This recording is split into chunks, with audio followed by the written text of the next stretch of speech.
As I've said before, when you put the word space in front of any other word, you've automatically got a winning video game title. Additionally, when you use the word dungeon at the end of any video game title, you've also got an awesome game title. Try it. Just pick another word. How about Space Ninja or Ninja Dungeon? Hey, those both sound great to me. This is Space Dungeon for the Atari 5200 from 1983, not to be confused with Space Cavern on the Atari 2600. To quickly describe this game, it's like Robotron 2084 meets the scene in Star Wars when the Millennium Falcon arrives at Alderaan only to find out it's blown up. Because while this game doesn't look like much at first, once you get into it, it's a heart-pounding experience. Space Dungeon is a terrific arcade-style game on the 5200. It suffers from the Atari 5200 controllers, but not in the same way that most other games do.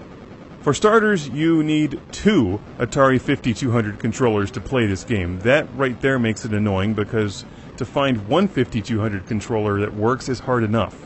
But fortunately, you're not hammering away at buttons in this game. All you need is the joysticks, because it has Robotron 2084 style controls. You move around with the left joystick and aim the direction of your fire with the right joystick.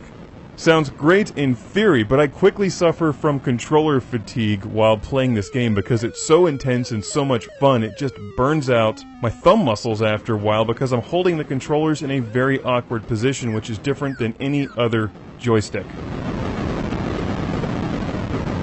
Because the 5200 joysticks are fairly tall for thumbsticks if you use them as thumbsticks, so you're really stretching your thumbs up there to get them. Now, originally this was packed with a controller holder, which supposedly made it easier to play this game, but I don't have that. I only have the game cartridge and the instruction manual.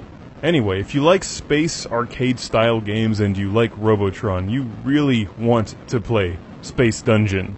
I'm surprised I've never heard much about this game. It was originally an arcade machine, and as far as I know, the only home console version is on the 5200.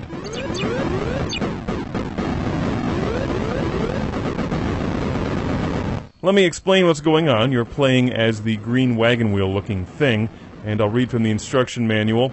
You're the commander of a space archaeological expedition to a planet that scientists believe was a world virtually parallel to our own. Now, it's gone.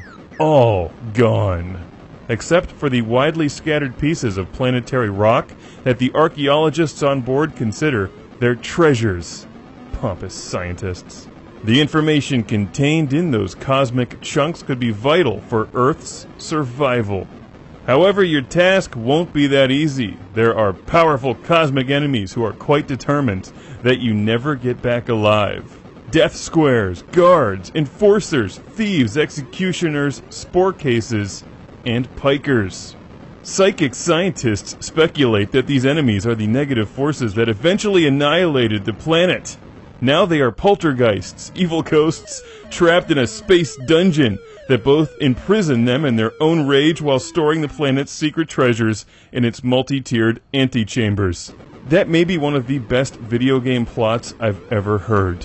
While watching the gameplay, you may have noticed that anything that moves is an enemy. You shoot everything in this game, and occasionally you'll find stuff that looks like treasure that you collect, and then it goes into that square or rectangle, whatever, in the top left of the screen. You collect mad bonus points for each one of those treasures that you bring back to the collect bonus room. There's a map on the top middle of this screen that shows you many things. Most importantly, it shows you where you are, it shows what rooms you've already visited, and it shows you where the collect bonus room is. Space Dungeon has that awesome arcade-style risk versus reward gameplay. Do you explore every room and collect every treasure, knowing that you may enter a room filled with enemies that overwhelm you, causing you to lose all of your treasure, or do you just try to survive, because you're also scored for shooting enemies? And when your ship is destroyed, you drop all of your treasure in that room. You can make your way back there and collect that treasure, but it could be dangerous, and you might lose a spaceship. I think you see where I'm going with this. It's just an awesome game. And even with the awkward controller configuration and the fact that this game suffers from slowdown when the screen is full of enemies, Space Dungeon is one of the best games on the Atari 5200. And while I've never seen the arcade machine, I can only imagine that it's awesome. Because if you actually played this game with like real arcade joysticks, it would be amazing.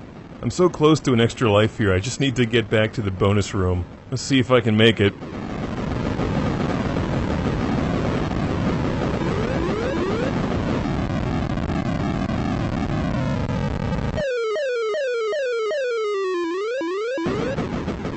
Damn it, now I dropped all of my treasure. Now seriously, if I had real controls in this game, that'd have been no problem, but it is awkward with the 5200 controllers. Maybe it works better with the controller holder. Also, you earn 10,000 points if you can visit every room on a level, which, as you may imagine, gets far more challenging with each level.